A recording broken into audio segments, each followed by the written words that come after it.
Next point जो है हमारा वो बहुत इफेक्टिव है, बहुत अच्छा है। एक आसन है, एक प्रोसेस है जिसको हम कुर्सी आसन बोलते हैं। कुर्सी आसन पीठ और पेट यानी कि आपके बैक और पेट की समस्याओं के लिए बहुत अच्छा है। अगर आपको पेट से संबंधित कोई भी समस्या हो, कॉन्स्टिपेशन है, बदहजमी है, एसिडिटी है, हाइपर एसिडिटी है, कोई भी समस्या पेट से रिलेटेड है तो आप ये आसन कर सकते हैं। या कमर से रिलेटेड है, बैक पेन है, स्लिप डिस्क है, बल्ज है, हर्निएशन है, पैरों में दर्द होता है, बैक स्टिफ हो जाती है, तो भी आप इस आसन का इस्तेमाल कर सकते हैं। इसका नाम है कुर्सी आसन। इसमें क्या करना है, कुर्सी की मदद लेनी है, पेशेंट को नीचे लेटाकर पैरों को दोनों को ऊपर मोड़ लीजिए, पैर ऊपर दोनों में मोड़ लीजिए। उसके बाद में उनके सामने एक कुर्सी रखनी है और कुर्सी के ऊपर पेशेंट को पैर नहीं रखने, ये ध्यान करना, आपने पैर उठाकर रखने हैं। ना तो पेशेंट पैर ऊपर रखेगा ना ऊपर से नीचे लेके आएगा। आपने एक पैर उठाना है और कुर्सी को इस तरीके से सेट करना कि पैर ऊपर आ जाएगा।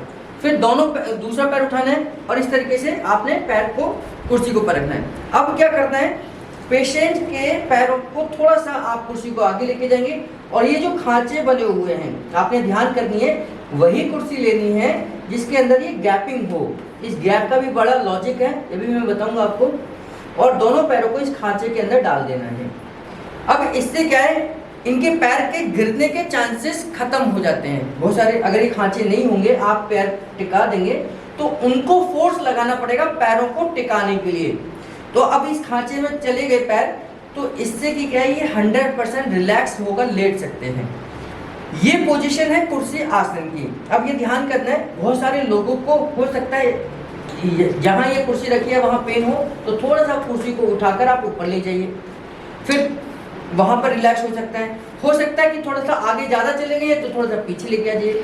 तो पेशेंट से पूछना है, खास तौर से कमर दर्द वाले पेशेंट से पूछना है, क्योंकि पेट वाले दर्द में तो कोई ज़्यादा फर्क नहीं पड़ेगा, लेकिन जिनको कमर में दर्द है उनसे पूछना है कि आप कंफर्टेबल है।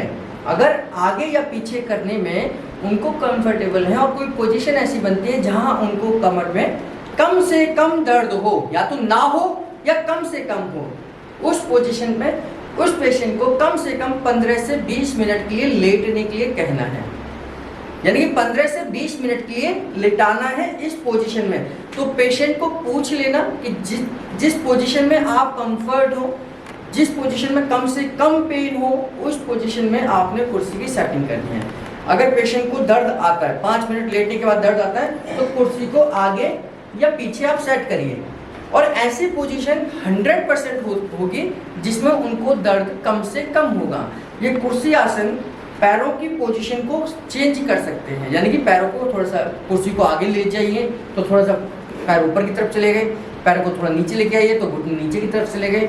तो इससे क्या है, आपकी कमर एक ऐसे पोजीशन पे पहुंच जाएगी जहां पर उसको 100% सर्कुलेशन पहुंचेगा और कमर रिलैक्स हो जाएगी।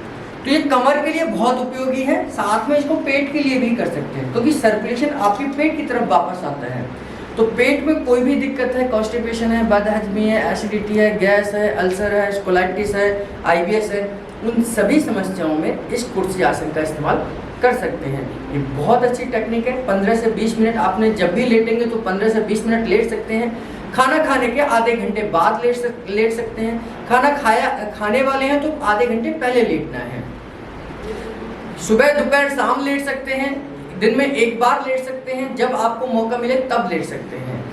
ये कमर और आपके पेट के लिए, यानी पीठ और पेट दोनों को कवर करेगा और दोनों में ये रिलैक्स देगा। इस पूरी प्रोसेस को हम कुर्सी आसन बोलते हैं। 15 से 20 मिनट के लिए पहले हमें करना ही है, तभी इसका लाभ आपको मिलेगा।